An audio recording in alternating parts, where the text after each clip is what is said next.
వదినా వదినా వదినా వదినా. ఏంటి నేను నీకు వదిన్నా? ఏమ్మా అబ్బాయి గారు నాకు అన్నయ్య గారు అయినప్పుడు నువ్వు నాకు వదిన బాబేంటి? సరే సరే, ఇంతకీ విషయం ఏమిటో చెప్పు. నీ పద్ధతి నాకేం నచ్చలేదు వదినా.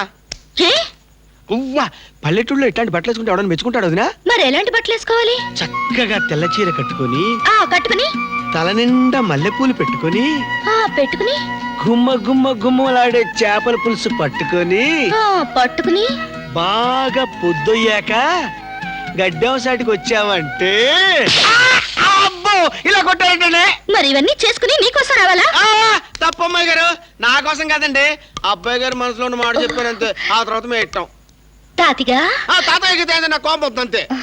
తాతారా, కాసేపట్లో వస్తానని మీ అన్నయ్యతో చెప్పు.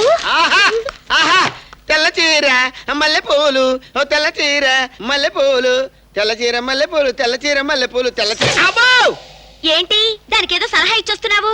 ఆ విషయం మామూలుగా నోటి అడగొచ్చు కదా, చాటతో పీక్ అడగాల. సర్లే గాని ఇంతకీ అదే అడిగింది, నువ్వేం చెప్పావు? మీ బావని వల్లో వేసుకోవడం ఎలాగా అని సలహా అడిగింది. ఇచ్చావా? మనసు బొమ్మింది సలహా కదా అని ఇచ్చేసినంతే. అబ్బా ఏంటంటే మళ్ళీ కొడతానంటే. ఇంతకీ మా బావకి అదెక్కువ నేనెక్కువ? అది ఎక్కువ నువ్వెక్కువ, మీ బావనే అడగండి. అయితే సలహా అమ్మాయి గారు దానికి సాడెత్తారు. మీకు అంతకంటే మంచి సలహా ఇద్దామని. నిజమా? ఏంటది? ఏం లేదు అమ్మాయి గారు, మీరు తల నిండా తట్టడి పూలెట్టుకొని ఈ లంగా వండేసుకొని అమ్మోర్లా తిరుగుతుంటే మీ వంక ఎవరు చూస్తారు?